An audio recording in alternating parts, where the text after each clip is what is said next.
Thanks for listening to the Handbook, the Agency Operations Podcast. This podcast is brought to you by Scoro.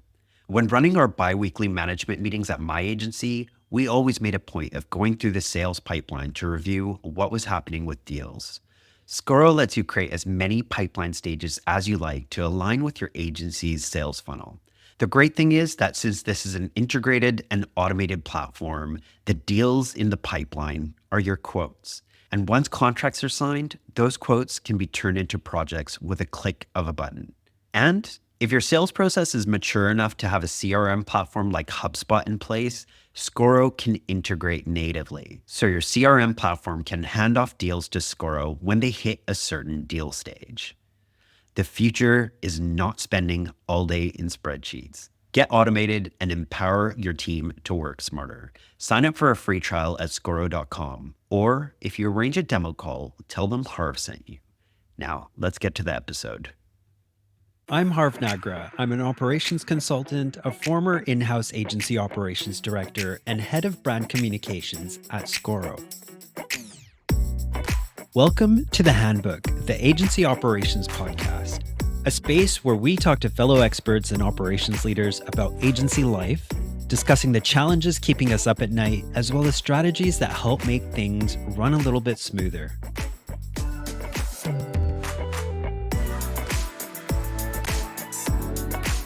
Hi all, welcome back to the Handbook. Okay, if your agency is a machine with sales, then kudos to you. For the rest of us, I'm not convinced we have a good handle on this. Think about it.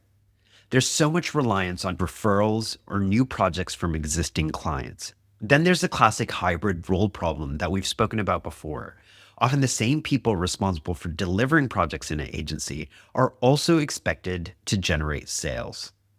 Next, in my experience, most people in agencies lack formal sales training. So you can see with all of this how we end up with what I'd call a haphazard approach. When those inbound referrals and RFPs from existing clients slow down, or budgets get tighter like they've been in the past year, we get into scary territory. A bit of panic sets in. Maybe we try cold calls or send out some case studies, hoping something will stick. Maybe we even get to the point where we hire a lead generation business to drum up meetings. But the thing is, when the market's tough, that kind of make it up approach doesn't cut it. And to be honest, is that really a way we want to run sales forever? Hope for inbound and try random things in a panic when business is slow? What we need is a smarter, more systemized approach, a sales engine that's operationalized, codified, and clever. And today, that's exactly what we're going to be diving into. So you might be sitting there thinking, well, I work in ops. Why should I care? Well, there's two reasons. One, because who doesn't want a better, more predictable sales pipeline for their business? If the business is doing well, we get to benefit from the perks, promotions, and pay bumps. And number two, as ops people, we have the power to play an instrumental role in making this happen in our agencies. Our guest today is Ryan Hall, and he's going to help ensure that we have no excuse for poor pipelines any longer. Ryan has been in and around the agency space for some 23 years, having founded Nice Agency in 2008 from a blank piece of paper and led the agency through 2 acquisitions. Friday Solved is Ryan's third go at running an agency, this time focusing on sales, having always been in roles where he was revenue responsible. Ryan realized that his own frameworks were taking shape, which ultimately led him to where he is today, solving sales issues inside businesses. This is going to be a great conversation. Let's get into it. Ryan, welcome to the show. Thank you so much for being here. Thanks for having me. Really appreciate it. Why don't we start with you telling us a bit about your background in the agency space? I think you've got some interesting stories there. Well, yeah, I mean, some pre-watershed, some post-watershed, I'm sure. So we'll keep it clean. But 23 years, agencies, consultancies, you see a lot. I've always been revenue responsible in every single role that I've had. So always front-facing, started off in account manager, client services, moved to business development strategy, and then became a founder. So obviously you wear every single hat. But again, even in this kind of founding roles, I've always been responsible fundamentally for the revenue that's coming into the business, whether that's existing or new. I've been through 2 exits. So we sold my agency, which is called Nice, to a larger creative group called Karmarama, became shareholder and partner in that business, and then We were lucky enough to take that to exit with Accenture in 2016. Oh, wow. Spent my time at Accenture, loads of learnings, really, really interesting business, but did exit after the 3-year earnout. And then since then, did the cliche thing after you do an exit, became an advisor, obviously. But along that journey, really found my passion again, my focus. And 2 years ago, launched a business called Friday Solved, which brought together all of the learnings from that kind of advisory style role into systemizing sales for businesses. So really kind of embracing that kind of dirty S word. And it took me 21 years to embrace it, if I'm being really honest. But this is where where I am today. Amazing. So we are talking about your expertise, sales, and issues around that in the agency space today. There is still, I think there's still a lot of anxiety about the pipeline with agencies. What kinds of things are you seeing and hearing over the past, even few months? The challenge that honestly most businesses that I talk to have is they don't have top of funnel. They, and I say they, I mean very much agencies and consultancies are notorious for this. But lots of businesses in other sectors, like they haven't nailed down a systemized way to scale, predict, and build sustainability up at the top of the funnel. So that's kind of number one that we always hear. Businesses that we talk to are inherently too reliant on inbound opportunities. And even then, when you look at the middle of the funnel, that then has its own challenges because dealing with an inbound opportunity from a process perspective, it's actually a very different sales nuance, sales approach, sales psychology to dealing with something that's come from cold, some actual like outbound work that you've done. So then actually, what we'll commonly see are challenges in the middle of the funnel because businesses don't know what they're doing with different kinds of opportunities, especially once they start to solve the top of funnel component. Mm. And obviously the other big trend that we're seeing right now is massive pressure on client spending and brand spending. I mean, it's this year, like I said, I've been doing agencies for a long time and set nice up off the back of the 2008 great financial crisis.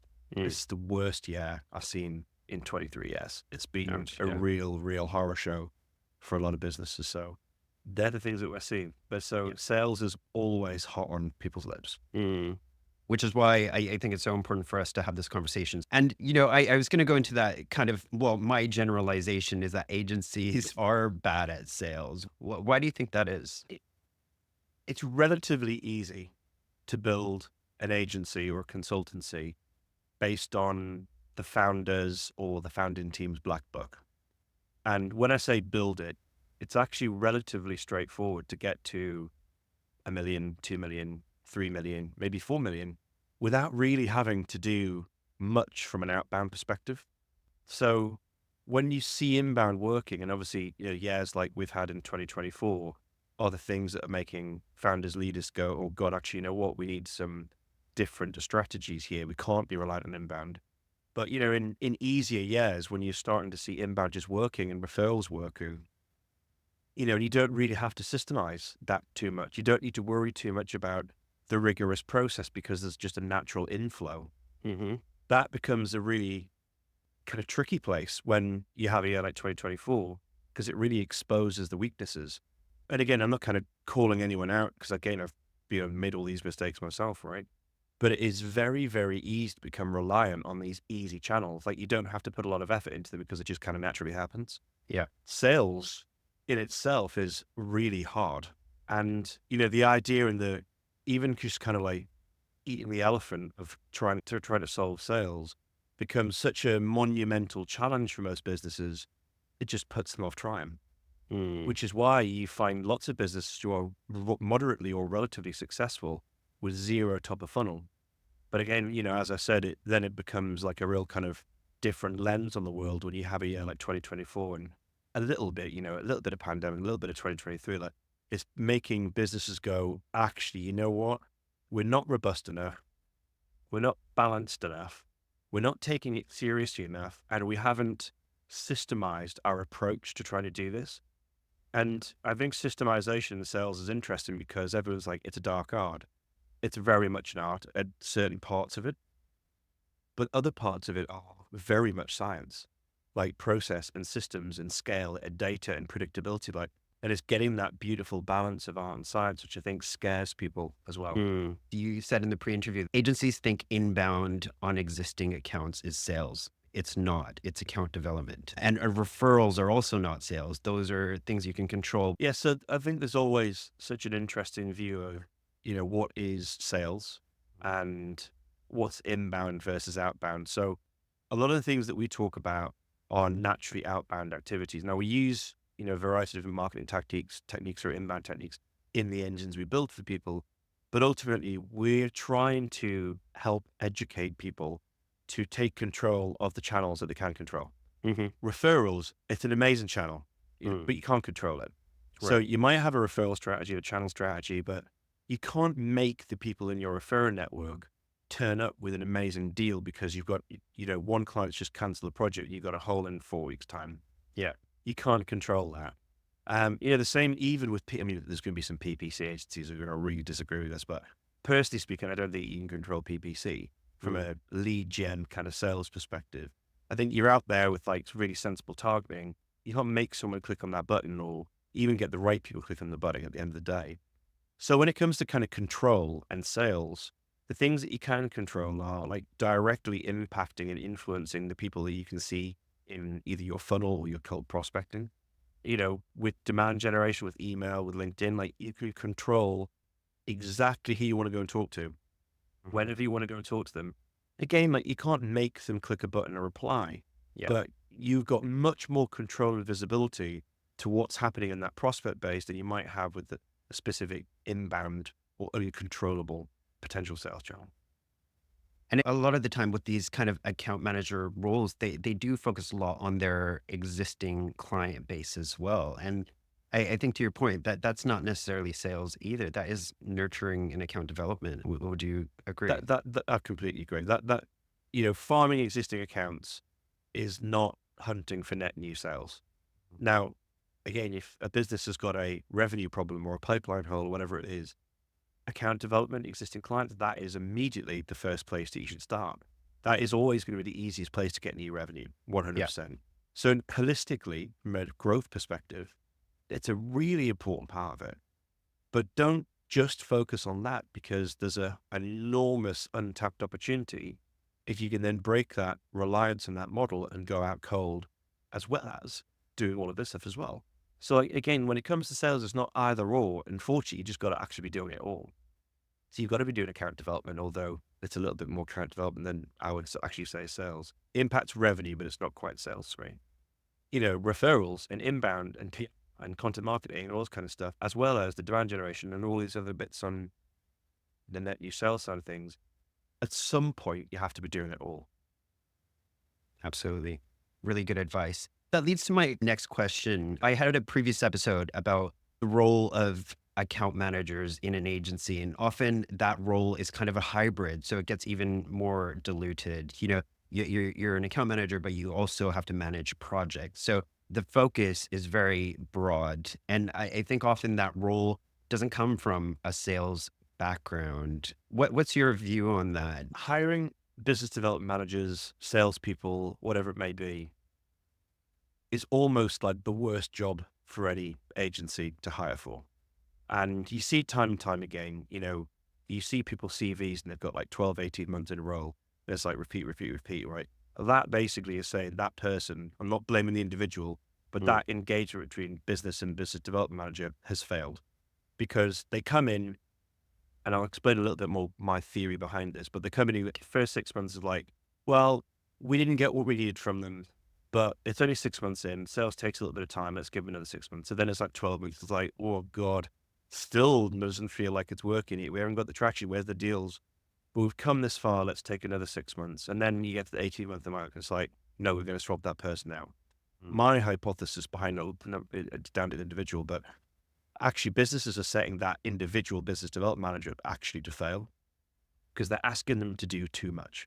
They're asking them to be the full funnel person and be doing top of funnel, fat end, cold prospecting at scale, with the kind of right consistency, also nurturing the middle and making sure the middle and funnel opportunities through.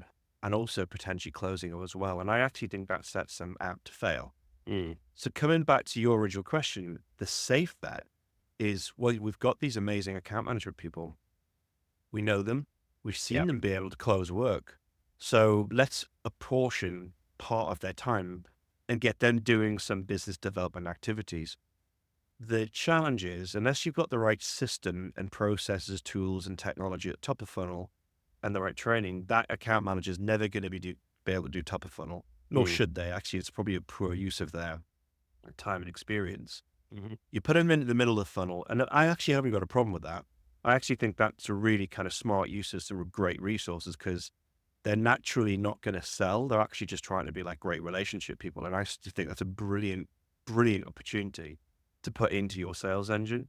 And they can close because, they're farming and closing and all that kind of stuff, but it's all built in relationships. So the mechanics of it, I think, are really great and interesting. And actually, we do recommend looking at repurposing commercially savvy account manager people into the sales engine. The only tricky bit is sales can be a little bit like quicksand. Like you can sink quite deep, quite quick, because it's quite a time-consuming thing. And, if maybe they don't have the right brief or spec or set of responsibilities laid out for this, they're going to be like on a knife's edge of going, trying to manage their existing clients, getting sucked into this very busy, time-consuming world of sales. And that can become a problem point.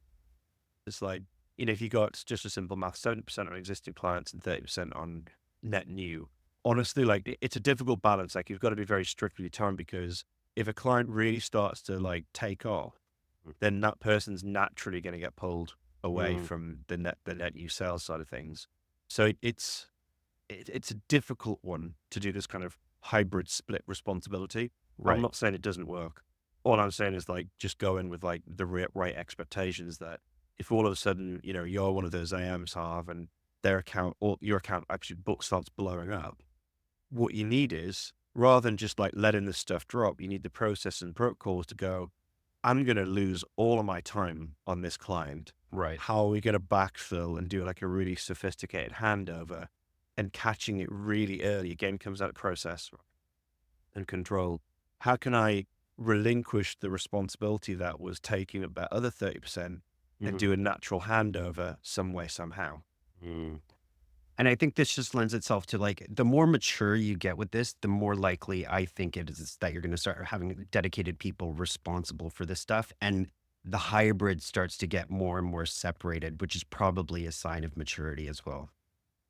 Yeah. And as it all starts to work and the business grows, then there's, as you say, there's less of a requirement for the hybrids, because ultimately, someone might be, the example we just gave was like somebody who's got 70-30, right? 70% on an existing account to get sucked this way. There might also be a person in that team who's fractional that goes, you know what, these accounts are cool enough. Why don't I hand my accounts off? And why don't I take 100% responsibility in the middle of the funnel, as an example? So it works both ways. Yeah. And I think as long as we're being mindful and conscious of pressures and kind of different factors that are pulling us in different directions, then just be nimble about it. Does this mean that a BDR role is essential? Is that somebody you definitely need to have in your team, or is there going to be ways around that? There's always ways around it, because, there is no perfect storm when it comes to size, shape, ability to buy resources in for any agency at any size. The one thing I'm quite against is the end-to-end business development manager, right? That analogy, like I said, going from having to deal with top of funnel, middle of funnel nurture, all the way to close. Like that to me is a fundamental no-no, because I think you're setting the wrong expectations in the business. You're setting the wrong expectations to the individual, and it's just too much. Like you're trying to hire a unicorn. But I think when you think about like putting the right people in the right place, and the concept of a business development manager or a sales development representative or whatever it may be, for me, anyone who's got, 2-3+ years experience, I'd be going, the best place for them in your engine is in the middle of the funnel. And someone who's running the top of the funnel engine, as long as you have the right strategy, process, technology, tools, and kind of culture and people around it, you can actually get some really interesting resources that are contextually inexpensive. They might not have a lot of experience. They do need some kind of management, leadership, hand-holding, but you can get them turning the handle at the top of the funnel. So it becomes a really cost-effective hire. You've got some of the bit more experience in the middle, and like, just don't make them sell anything. Just get them to be like really good at nurture. Mm, And then the people who should be closing, that's senior leadership plus, all the way right. up to founder. And again, depending on the size of the business, the agency, you can configure these things or scale the number of people in each of these kind of buckets. That, for me, that's when we talk about the right people in the right place. That becomes really interesting, really scalable, also really resilient. So if someone drops out, actually, it's really quite easy to replace that individual because they're Mm, not doing the full shooting match. They're just doing component parts of it. right. And that becomes very, very kind of resilient way of doing it. Now, you can scale that all the way back and have, like, think about a very small agency.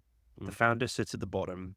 You might, as you were saying earlier, have an account manager who can repurpose some of their time to fit in the middle, as well as a little bit of dual responsibility on AM, mm-hmm, PM, DM, whatever their shape is. mm-hmm. I've seen businesses use virtual EAs to manage the tooling and the engine at the top of funnel before. Again, the founder kind of stretches their arm around that a little bit to make sure it's the right leadership. Yeah. That is like a super lean setup, and I guarantee you'll get better results off that than Mm-hmm. trying to do the end-to-end BDM thing. And Mm, again, coming back into this systemization, processes, frameworks, right tools to make sure this is robust, that becomes really interesting. Model that into like 100-person agency. You might have a few more people at the bottom of the funnel. You might have 3 or 4 people maybe in the middle. mm-hmm. You might have 2, 3, 5 people at the top of the funnel. And again, like loads of cool subject matter experts who actually the brands want to talk to. That's maybe a separate question, separate conversation. Like, it scales beautifully, Mm, and that's exciting, right? Because yeah. that can grow while you grow. Mm-hmm. One thing I think we've all been approached, and sometimes people consider, especially when times are tough, these lead generation kind of services. And I've never used one myself. What is your point of view? Do those work or not? Rarely, Okay. rarely.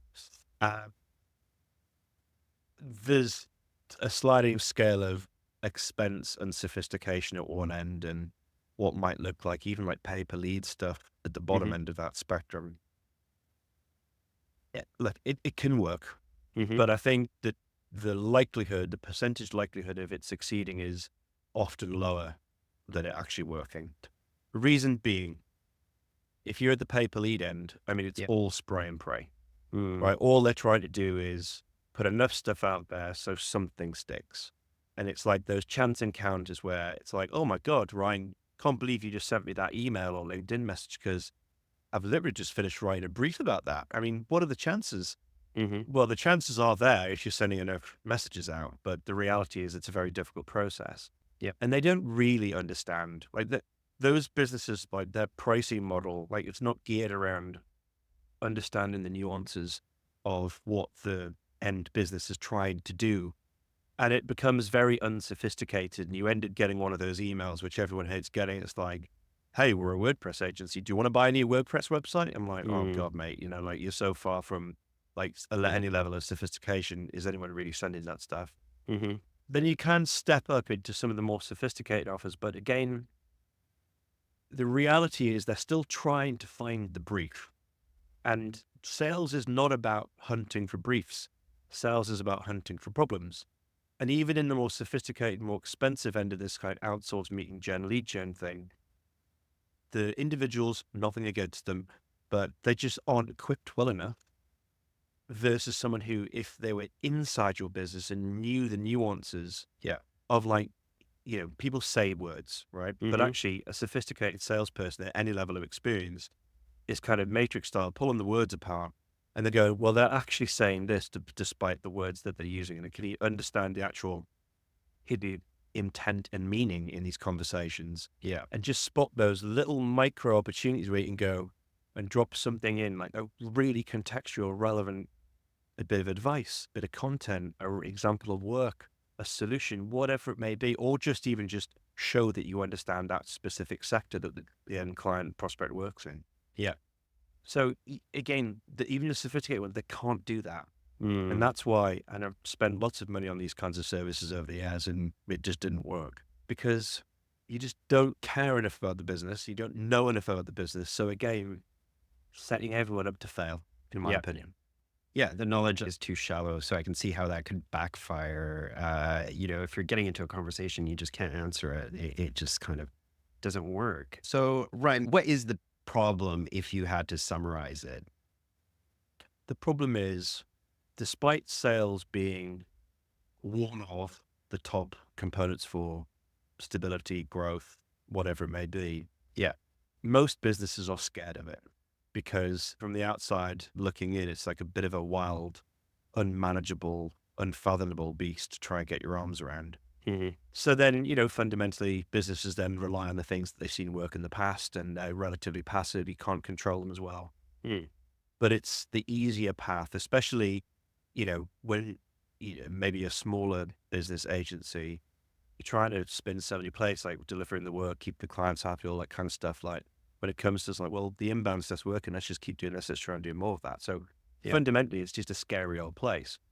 The second problem wrapped within that is when a business starts doing sales, it doesn't work.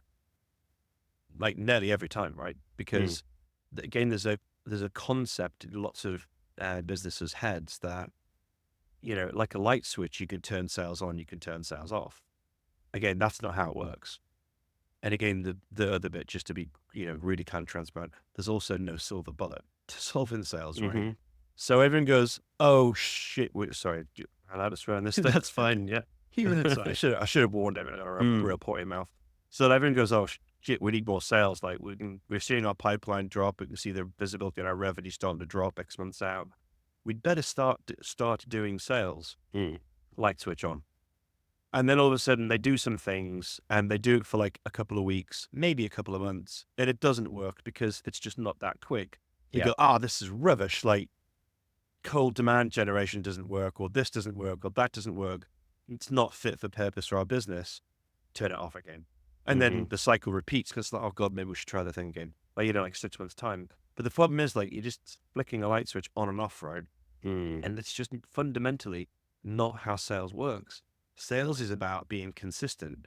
And most importantly, you need to think of it about it like a process of conversion rate optimization. So every time you do something in sales, and when I say sales, I'm not saying like taking a brief and closing it, because that's closing a deal. That's not sales. That's this much of it. I'm talking about this much of it. Hypothesis, test, learn. Hypothesis, test, learn. Hypothesis, test, learn.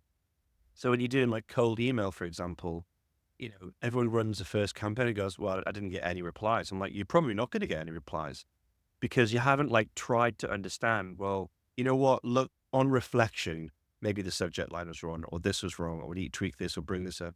And it's like repeat to the point where you're optimizing to that level of predictability over time. But everyone gives up so quickly. It's like going to the gym or training for the Olympics. Like you don't go, I'm going to go and run 100 meters in 10 seconds tomorrow. Like you're going to work towards it, and getting a really powerful, scalable, predictable, sustainable sales engine is about putting the work in, putting the effort in and training towards it. Absolutely. When we were catching up previously about this conversation, you were saying that one of the solutions to this is also about having to split up the funnel, and there's different problems with different parts. Can you talk us through what that means? Sure. So if you take a very basic funnel model, top of funnel, middle of funnel, bottom of funnel. So top of funnel is cold, outbound prospecting. Middle of funnel is a combination of dealing with inbound because there's already a level of serious intent if someone's coming to you with a problem, see when they qualify. But also then having the right processes and procedures to nurture, also the right patience, and I'll come back to the problem statement shortly. And then if you look at the bottom of the funnel, that's just a close. So some bottom of funnel nurture, moving them through to a point of like conversion and actually trying to close that deal. So, most businesses can close. Now, not every business is amazing at it, but any business that's still alive today, certainly after 2024, they can close, right? Yeah. Because you wouldn't have a business. Again, it gets harder the bigger you get, and there's different problems and challenges, and then kind of pulling the founder out, being a founder-led close, and different things. There's loads of problems in that, but most businesses, we don't really need to worry too much about bottom of funnel because it kind of looks after itself. And you can go and get pitch doctors and help you improve that, but fundamentally, that's not really where the problem is for most businesses. The problem usually is in the middle because, no one's patient enough, and in the top because no one's really leveraging top of funnel cold outreach, cold sales well enough. But if we pick them apart and look at the real problems, so when it comes to nurture, there's a significant amount of impatience when it comes to opportunities. Again, there's such when everyone's busy, there's such an expectation. It's like, well, they came to us, like talking about an inbound opportunity. Well, they came to us and, now they've gone cold on us. They mustn't want to do it anymore. Well, no, maybe just be a little bit more patient and know that you aren't the center of the prospect's universe. And they are also running a business and with other problems and this kind of stuff. Just because they're not replying to you, that doesn't mean that they're not interested anymore. So the patience game is kind of a real stumbling block when it comes to middle of funnel nurture. And I think I may have mentioned when we did the kind of the prep call, how I think it took me about 5 years to win one of the UK retail high street banks, give or take whatever it was. But most agencies would just give up on that. And I'm not saying I'd do that for every single opportunity, but I hung in there through 3 marketing director changes. And we eventually did get a gateway product away and then turned it like £1 million a year account. So actually it was worth it, right? But like the patience bit is so important in the middle of the funnel. So many other challenges in the middle of the funnel come down to like systemization processes and use of technology, because actually you can, and the problem is like, you just don't have enough of it. It's not well enough defined. So that first problem without the second component becomes a massive problem, because actually if you just solve the fact that your business isn't systemized enough, doesn't have the right process, then actually you could even take away the sting from just the consistency bit, because you could very intelligently use technology to do a lot of that work for you to the point when the prospect that is actually ready. So again, that's kind of problem statement number 2. And then problem statement number 3 in the middle is very often, I think I mentioned this earlier, the different requirements of dealing with an inbound opportunity versus a cold opportunity. They are very different natural flows. So again, when businesses who may have just got top of funnel working and are starting to see those ops drop into the middle of funnel, they're treating them like inbound opportunities, which are already much warmer. Right. And they need to be treated very differently to the point where that opportunity becomes warm. So again, that's some really easy kind of things to think about where the middle of funnel falls down. Again, come back to the people bit. Not having the right people in there with clear responsibility and the right process will help it fall over as well. Super, super interesting. Sorry, were you going to say something, or shall I? Well, I was just going to go to the top of funnel, because Yeah. top of funnel again has its own challenges. Yeah. So when it comes to top of funnel, the first problem is it doesn't exist, Yeah. which we talked about earlier. The second problem is the consistency, the dedication, the optimization, like just try and optimizing.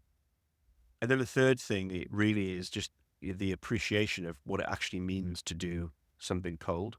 Yeah. And again, the sophistication and the approach, we've got a philosophy in the business called don't sell, which I know sounds counterintuitive from a sales strategy perspective, but very often businesses go way too hard, way too early on going, well, if I'm talking to the right person, then surely they want to buy something. When actually, if you think about a channel like LinkedIn, you shouldn't, and really, really shouldn't go for the hard sell almost at all, right? You need to find different ways to build that relationship, and that's what it really comes down to. And even on email, where you might go a little bit harder, lots of businesses have the wrong approach, and they're going way too hard with no level of sophistication, so it doesn't cut through. So again, there's some of the challenges that you would naturally see at top of funnel as well. Right.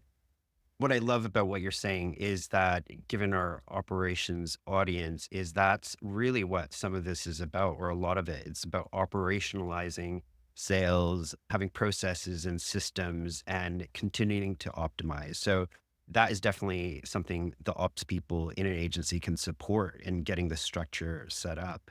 So what I wanted to do, Ryan, if it's cool with you, is to go through each of these stages or parts of the funnel and just see if you can share some advice on if somebody was trying to optimize this or set it up, and that they're super stressed about their sales engine, what they can do. So if that's okay with you, let's start at the top. How do you get that in place and get it working? Absolutely. To your point about ops people helping support the sales engine within a business, salespeople who are really good at sales, no matter what part of it, are often not the best people in terms of organization and process. Mm-hmm. Yeah. They've got their own skills. Mm. And again, in previous agencies, the best relationships I had with the people who are not that organized, right? The people who are organized, who are like process orientated, detail orientated, and can make things move from one step to the other. I think that is a beautiful blend of like actually making the engine work, because it needs to be a systemized, codified, well-documented process that you go from gate to gate to gate to gate. Yeah. Yeah. But, to your question about how you solve top of funnel, the first thing is, top of funnel needs a specific sales strategy that's dedicated to that cold outreach. The two primary channels that you're going to have to focus on are going to be email and LinkedIn. Lots of people ask the question, well, where does cold calling sit in the funnel? Should we be doing cold calling? Personally speaking, I don't think anyone should really be doing cold calling at the top of the funnel.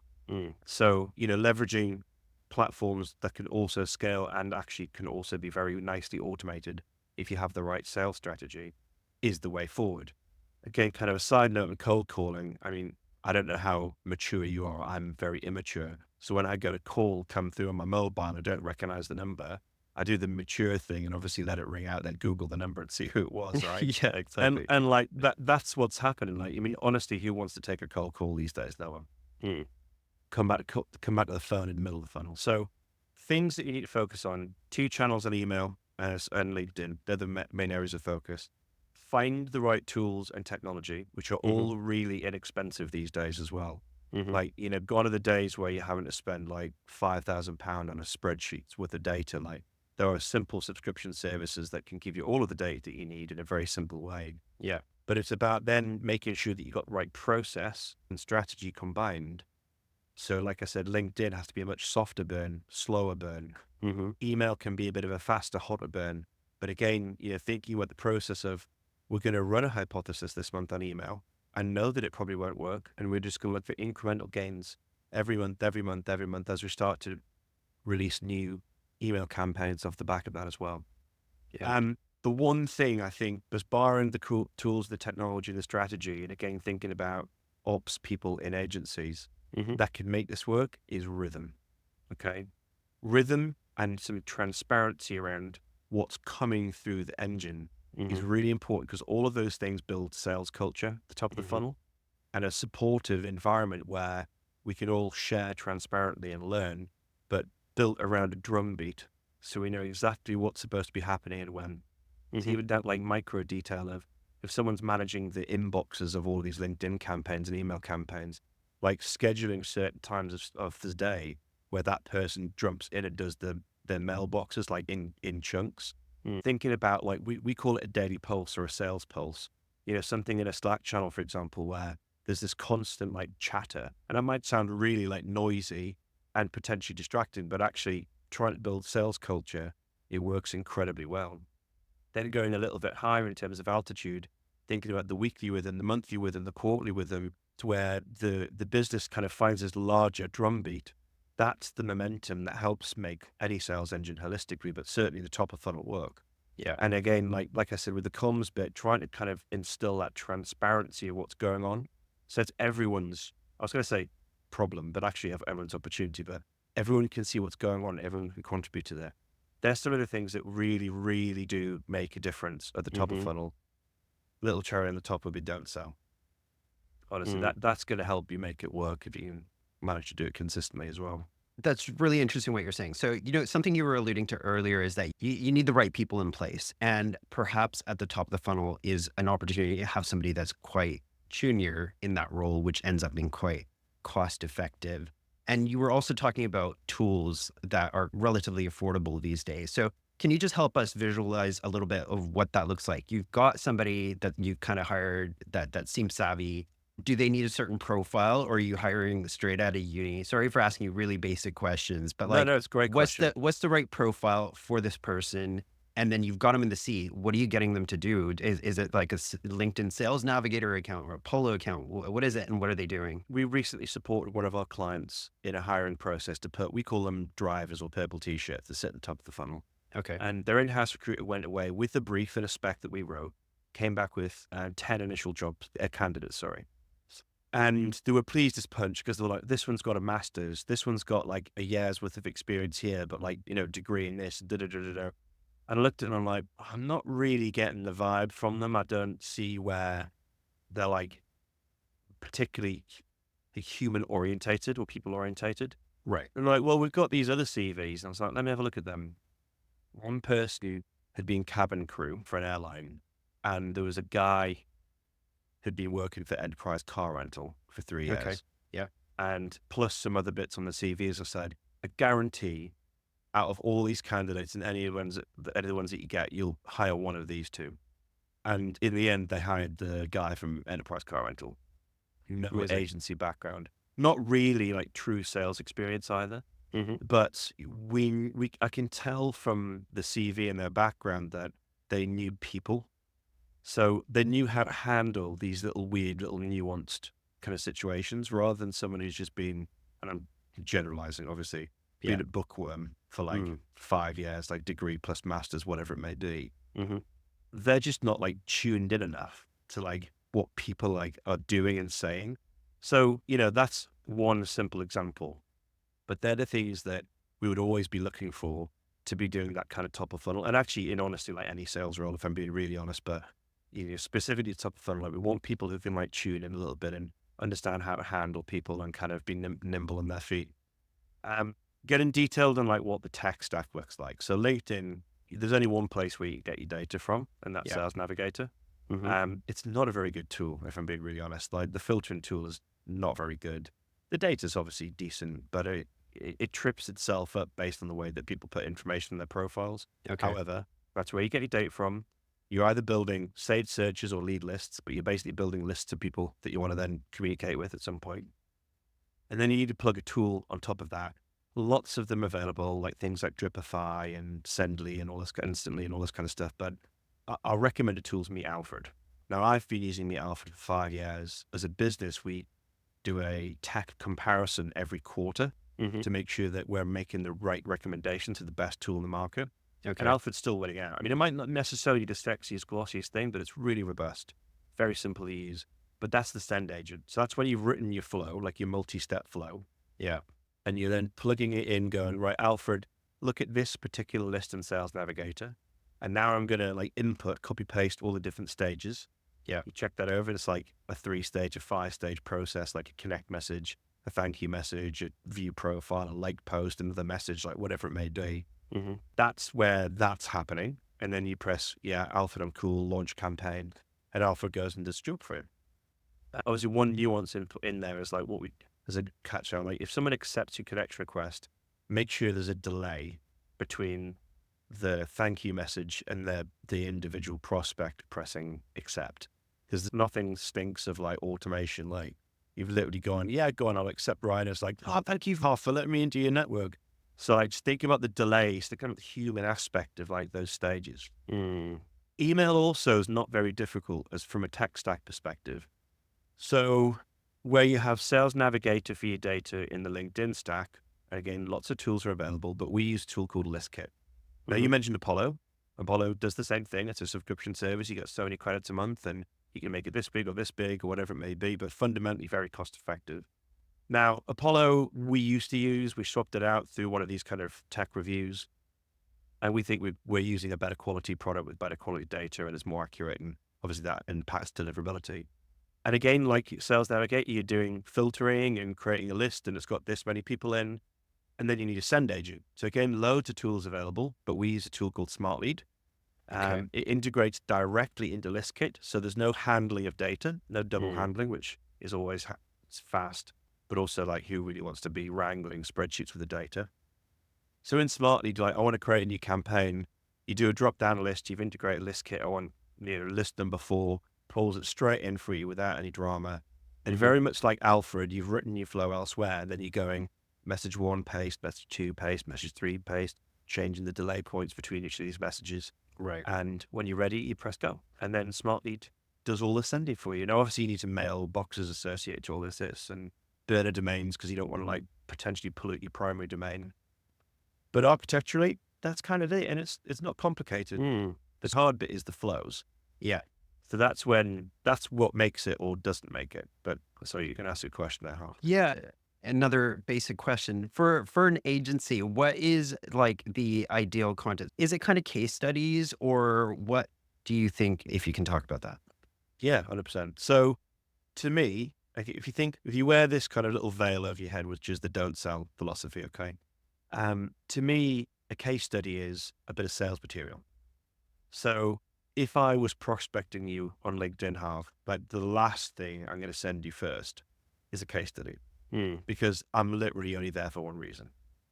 Whereas, if you're asking for people's opinions on something or just trying to be part of their network because you work in a similar space, like on LinkedIn, much softer initial approaches. And over time, you can slowly dial it up. But let's also bear in mind that the fundamentals of sales, no one's going to buy anything off LinkedIn. It's not going to happen. What you need to do is think about the channel switch and starting to move them through the different kind of relationship gates. So on LinkedIn, can you get them in your network? Yeah. Can you nurture them to a point where they go, yes, go on, then I'll take 20 minutes for a call. You're not going to sell to them. You might be asking their opinion or getting their feedback on something or whatever it may be. But by that point, you've then channel switched them from LinkedIn and you've got their work email. Really important nuance, right? Because now you can email them rather than being stuck in a busy inbox on LinkedIn. Right. And you've also then met them. So again, once you've done that, they're more likely going to reply to your email. Can you get them on WhatsApp even at some point in that journey? And you start to move the relationship along before you then start to do things like little gear switches where you go, actually, you know what? That thing that you said a few weeks ago, I couldn't get it out of my head, Harv. We solved a problem like that for this other brand. And can I just run this past you? Because look, it might be useful, but no pressure. Like that's a much better approach. And it's slower, but you'll get better conversion rates over time. Email, case studies, like not packs of case studies, but because you have to be naturally more direct, I'd be pulling stats, facts, useful information, interesting nuggets out of case studies into the flows. Because that's going to be a hook going, oh, does this Ryan guy really know what he's talking about? Does he know financial services? Oh, well, actually, there's a statistic there that he actually did this thing with HSBC. Okay. All right, fair enough. Then maybe he does know what he's talking about. Maybe I will reply to him at this message. But I'm not sending 7-page PDFs. No one's going to read that. Right.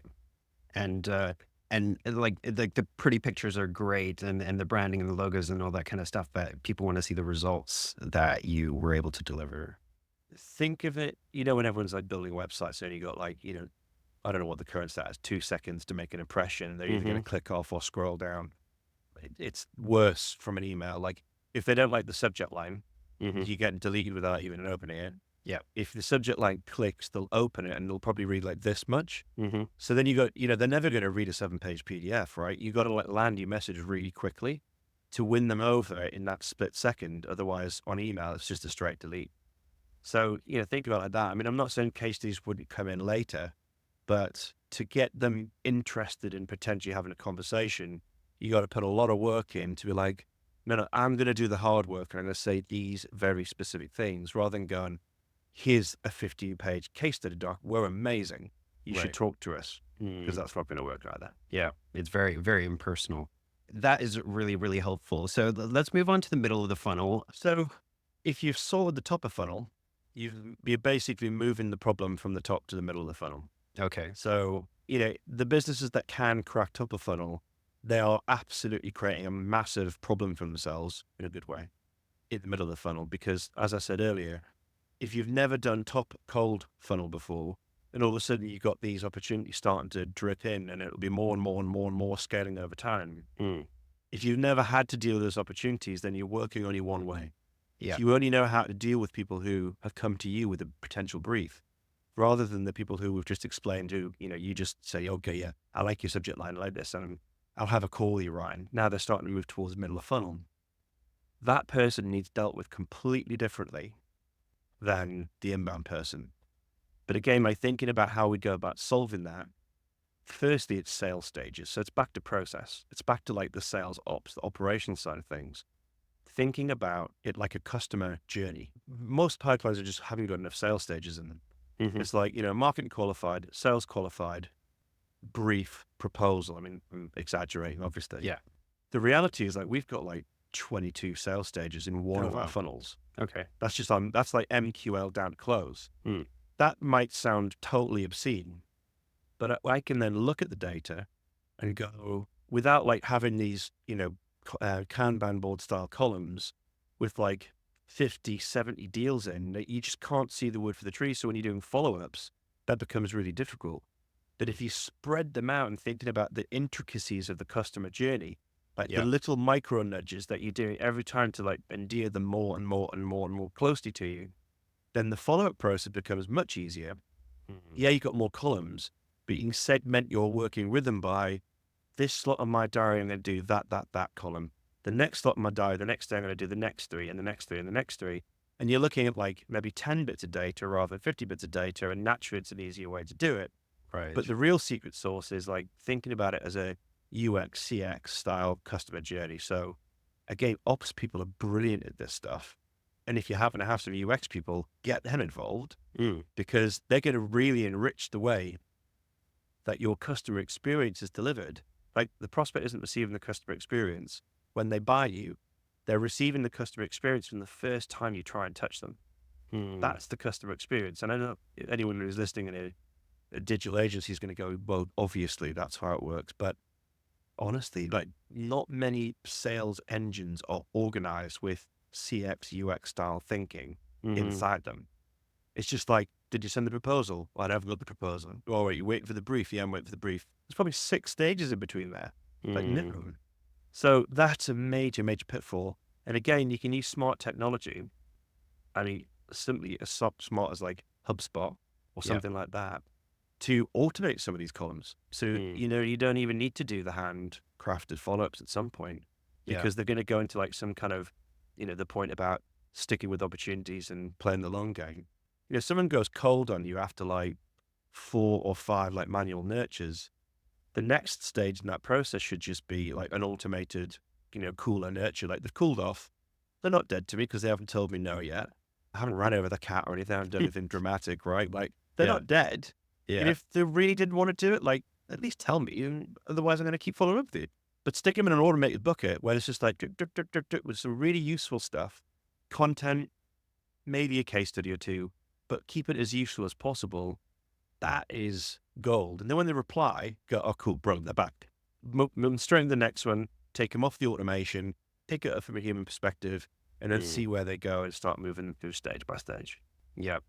And you were saying this is where like the accounts team can get to work and support, and they already have all this kind of great skill and relationships.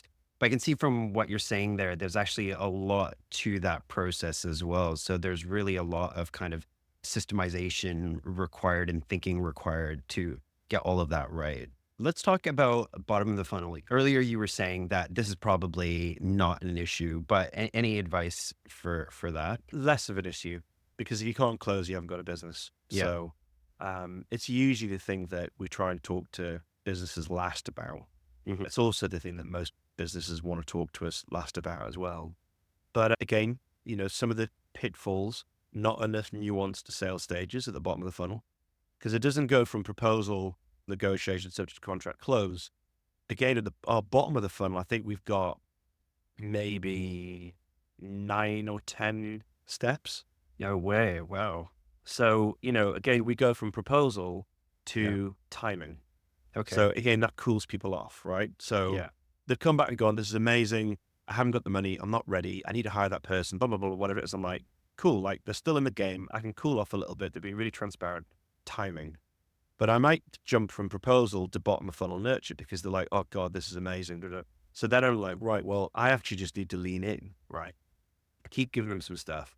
Thinking about the other tactics that are in my toolbox. Like maybe now's the time where I should roll out my like killer reference who is always happy to get on a 20-minute call with someone and tell them how great, but also, a bit warts and all, like things to watch out for, like being transparent.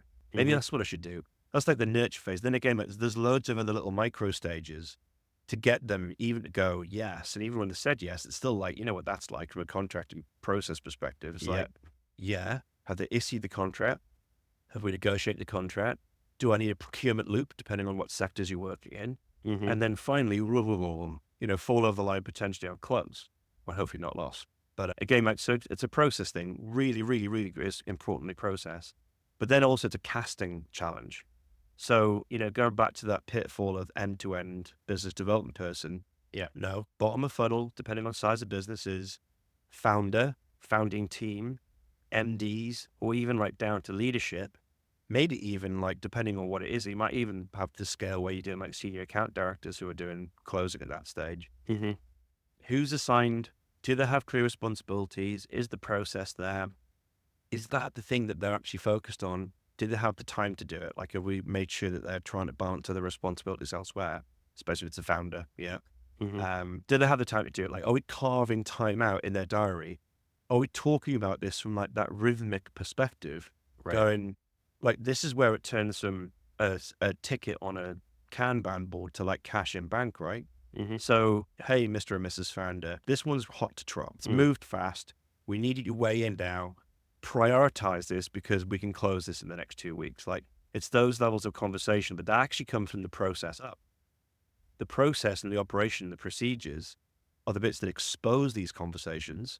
So then the people who have the art bit rather than the science bit can just do what they do. Yeah. And it's a controlled situation. I love that. I have a question. To ensure somebody in these roles excels, what can management do in terms of like setting expectations or KPIs or tracking? Is it just fundamentally they need to make sure all parts of this are in place? So having the systems, having the processes mapped out, and then setting the objectives, or is there anything that you can advise there? The simple answer is, yeah, you need all of those things. Mm-hmm. However, you can't boil the ocean. Okay. Mm. So it's about being really sensible about the way that you phase out all of this stuff.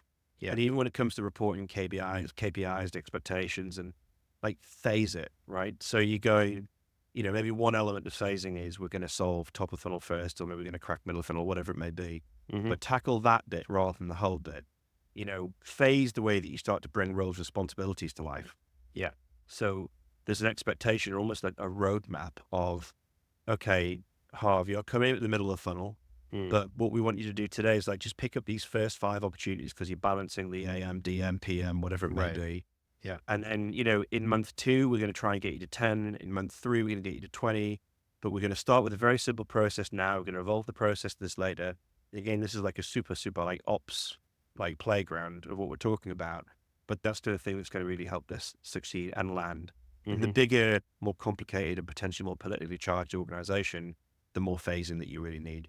But Right. even at a very, very basic level for a smaller agency, Yeah. like do top first, do Mhm. middle second, do Yeah. bottom third. Like even as a basic format, do that. Absolutely. I think when you try to do anything very quickly, you get overwhelmed and it becomes really difficult. We've already talked tech, but you kind of just very briefly touched on CRM and you mentioned HubSpot. Is that an essential part of the toolkit? CRM is. Mhm. HubSpot is a great tool. Mm. I've kind of got a slightly love-hate relationship with it because it is a really good tool, Mm. but it gets wildly expensive really quickly. Mhm. The city's like, oh, we've doubled the amount of data we've got. Cool, that costs more. We need to add more seats. That costs more. We want to do something more sophisticated in the sales stack or the marketing stack. Well, all of that stuff costs more. And, it gets really expensive really quickly. So whilst it's an amazing tool, I think you've got to be really conscious about what it might end up costing you Sure. and thinking about that return on investment model. Yeah. However, moving HubSpot aside, CRM, really important. Even if you just go back to like the simplicity of those sales stages, Mhm. like you could, but it just doesn't work so well in a spreadsheet. So Mm. even if you bought like a rudimentary CRM, Yeah. Pipedrive, Copper, Agile, whatever it may be, Mhm. and just used it for content management, tagging, and sales stage and multi-pipeline. So you'd have a pipeline we have one called main pipeline, which is MQL to close, Mhm. top of funnel LinkedIn, top of funnel email, top of funnel inbound, blah, blah, blah, so on and so forth. Mm. So you can like get really clear views on the data. Even if you just did that with a CRM tool, a low cost one, that will make a massive difference to your business Right. really quickly. Okay. I'm not against spreadsheets. I mean, Become I am. manageable really quickly. You might not be, but I am. Rather be using a CRM tool. Yeah, right? absolutely. That's more Absolutely. efficient. And what you were saying earlier about data just flowing between systems, it's just when you get buried in copying stuff, it just gets so outdated and so difficult to manage. So I think that's really, really good advice. I think one of the challenges also, though, is that if you don't have that sales culture or it's your account managers trying to use the CRM, if they haven't used those tools before, then it comes with a learning curve. And you do need to invest the time to make sure your team knows how to get the best out of those tools. Otherwise, it's not going to work. If they're just used to using Outlook to send emails, like it's just going to kind of fall flat. Training is so important, Absolutely. and a clear brief, a clear set of responsibilities, and not one and done style training, Yeah. but ongoing, even if you Mm, call it coaching rather than yeah, training, is really important to make it work. And like you absolutely. said, I love this fact you said sales culture because it's such an important part of it. Yeah. We got to get people excited about sales. Hmm. Like it's not the horrible, icky thing. Like it's actually should be really exciting for the people working on it. Yeah. So you've given some really good suggestions there on what agencies can go and do to kind of get the structure in place. But if somebody has that funnel sorted, is there things they could be doing to take it further? So, if you happen to have the right strategy, process, people, technology, culture nailed down for top, middle, bottom of funnel, Yeah. absolute credit to you. Mm. But my number one bit of advice at that point is the job is not done, right? Mm. Go back and think about how you can constantly be optimize, optimize, optimize, optimize, optimize. So even from a customer experience, customer journey perspective, it's getting really slick and impressive. Yeah.